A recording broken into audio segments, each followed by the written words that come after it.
In day 10, we'll look at two-way tables, and they're also called contingency tables. So for a warm-up, let's review Venn diagrams. Find the probability of A, which is a student is in advanced algebra. And so A is the full circle A. So I can kind of highlight, here's everyone in advanced algebra. And we can see that that is 50% if we add up 0.2 plus 0.3. So 50% or 0.5. Find the probability of that they're a junior or in advanced algebra. So or means one or the other or both. So we're just going to go ahead and add up all these numbers inside the Venn diagrams. We already know that in the green it's 50%, so we'll add the 25%. So it'll be 0.5 plus 0.25 or 75%.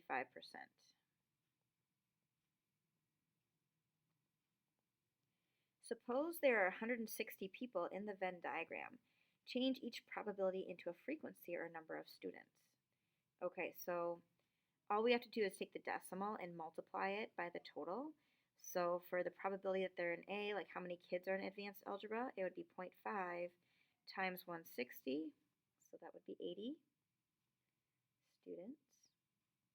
And then if we did 0.75 times 160, we would get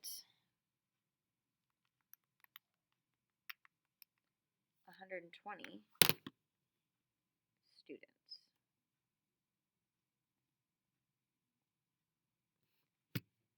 So probability you can write as a fraction, decimal, or percent, and then if it's a how many problem, you just multiply the decimal times the total. Let's add one more. What's the probability that they're a junior given they're in advanced algebra? So that line right there means given. All right, so juniors in advanced algebra would be the 0.2 out of the total probability that they're in advanced algebra, and that was 0.5. So this would be a 2/5 chance, and that as a decimal or a percent, it's about it is 40%. So there's an example of a conditional probability. So to review, independent or dependent events or independent events, it's not affected by any other events. So example, your coin flips. Dependent event, it is affected by the previous events. So if you have 2 green and 3 red marbles in a bag, what's the probability of drawing out a green, then a red marble? You can do it with a tree diagram. Okay, so if we did that, we could say green and then red. Well, see, I don't like the tree diagrams as much for this one. This one I probably would just use the fundamental counting principle. So I would say, all right, there's 5 marbles in the bag. What's the probability that you draw out a green marble? So 2 out of 5. And then since it's dependent, we're going to keep that out. There's 4 left. And then the probability that we're going to draw out a red marble, there's still 3 out of 4. So here's how I would set it up for a dependent event, like the marble problem. Another example is with cards, but we're going to take that out because we haven't really talked about cards this unit, so we'll skip that one. Ooh, here's that conditional probability from the warm-up. What is the probability that a student is in advanced algebra given that they are a junior? So we'll put juniors on the bottom. That's the new denominator, and that's 0.25 plus 0.2, which is 0.45. And what's the probability that they are in advanced algebra given they are a junior? So we're just looking at juniors in advanced algebra, so 0.2 over 0.45, and I don't know what that is, so I'm going to divide that out. And that's about 44% or 0.44. You have polled your friends about chocolate and strawberry ice cream and have come up with the following results. What's the probability they like strawberry ice cream given they like chocolate ice cream? Okay, so first we have to look at how many like chocolate ice cream. So that's right here. That would be if we added up 70%. Whoopsies, I put 75. And then out of those in the chocolate circle, how many also like strawberry? That's 0.35. So there's your conditional probability. It just changes, the part that you're looking at. So 0.35 divided by 0.7 is half, or 50%. So half of those that like chocolate ice cream also like strawberry ice cream.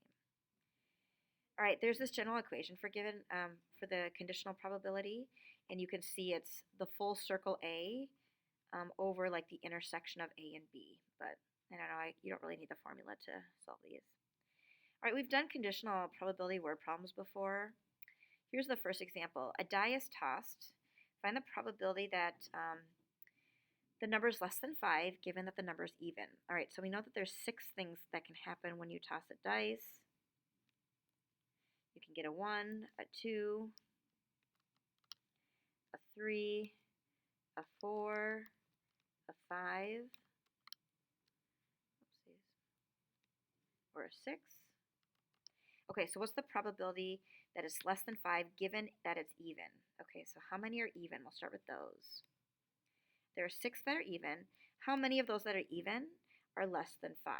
And there's 2 of them. So you have a 1/3 chance of getting less than 5 if it's even. A number is selected at random from the set. Find the probability as odd. Okay, so just odd numbers. 1, 3, 5, and 7 out of 8 numbers, so half or 50% are odd. What's the probability the number is prime given that it's odd? Okay, so odd numbers, we knew that there were 4 odd numbers, so that goes on the bottom now. How many are prime or have only 2 factors? So that would be 2 is prime, 3 is prime, 5 is prime, and 7 is prime. So, oh, given that they are odd though, so we can only count the odd numbers, so erase that. Okay, so odd prime numbers, 3, 5, and 7. So 3 out of the 4 odd numbers are prime. Okay, and then our last thing that we're going to look at are two-way tables or contingency tables. In class, we'll look at what is your pizza preference. So Little Caesars hot and ready pizzas are the best pizza value in the world. Do you agree? Collect class data to fill in the following table. Each student puts 1 tally mark in the table. Okay, so let's, do you like Little Caesars? Yes, and if yes, which one do you like best? Meat, cheese, or veggie? I'm just going to put some tally marks in.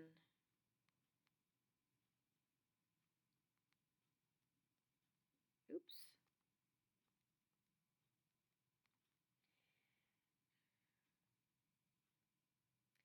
Okay, do you like Little Caesars? No, but then I guess it's what's your favorite kind of pizza? Okay, so let's just do.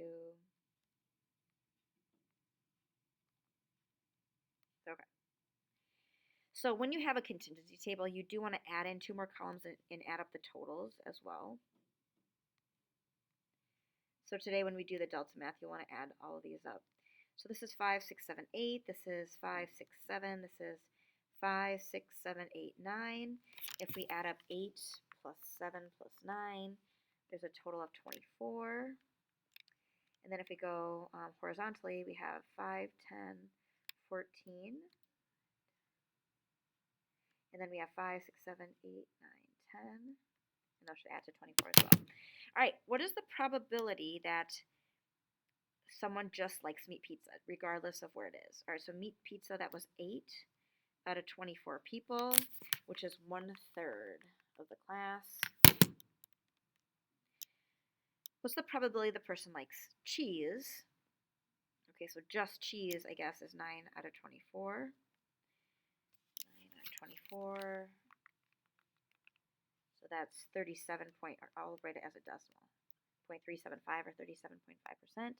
What's the probability they like meat or cheese? Okay, so meat or cheese. I'm going to add up the meat, the cheese. So, or you add them together. So that's 17. Switch colors here.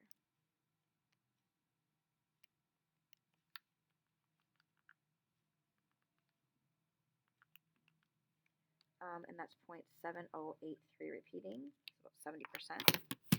Suppose we randomly choose a student from class. Find the following probabilities. Yes, they like Little Caesars. Okay. Yes, they like Little Caesars. So just yes is 14 out of 24. Oopsies. 14 divided by 24 is 0.583 repeating, or about 58%. Just the probability that they like meat. Okay, so 8 out of 24. We did that one already, 1/3. Probability that yes, Little Caesars, or they like meat. Okay, so for yes, Little Caesars, or meat, or both. Okay, so we're going to add up all of those. So yes, Little Caesars was the 14 out of 24. Let's change colors here.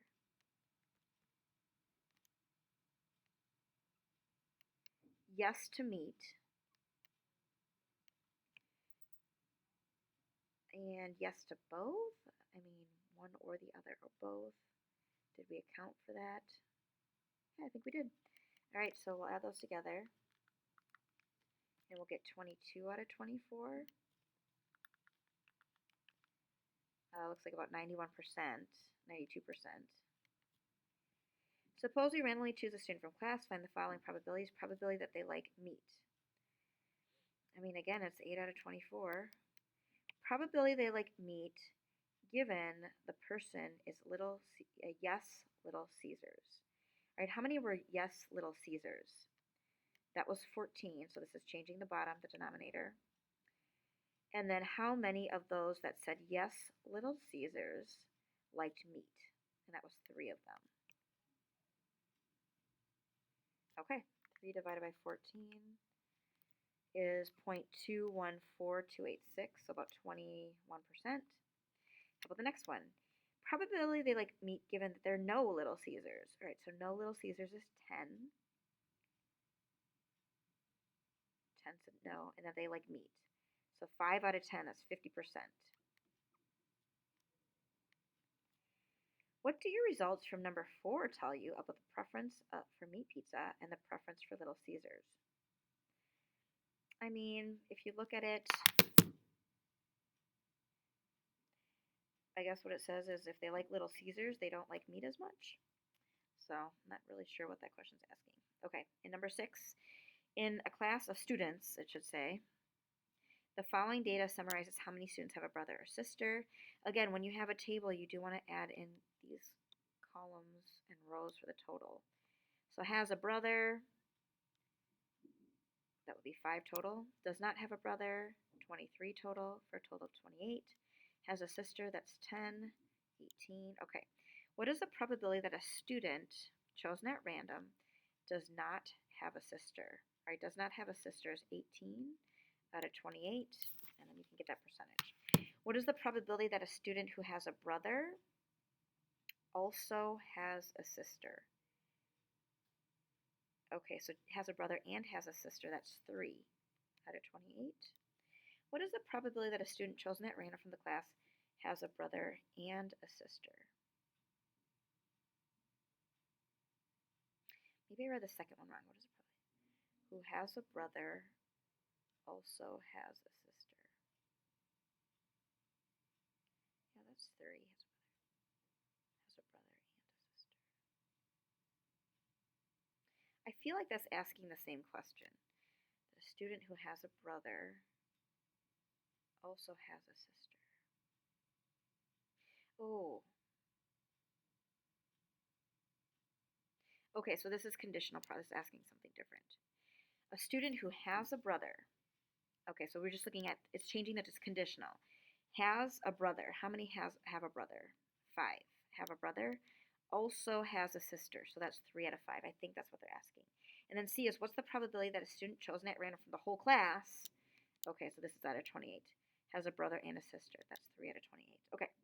What is the probability that a student chosen at random has a brother or has a sister? Okay. So has a brother, has a sister, and it's a student at random. So we know it's out of 28. Has a brother or sister. So it has to be, let's highlight. It can be these 3 that have a brother or sister. It can be these 2 that have a brother. And it can be these 7 that have a sister.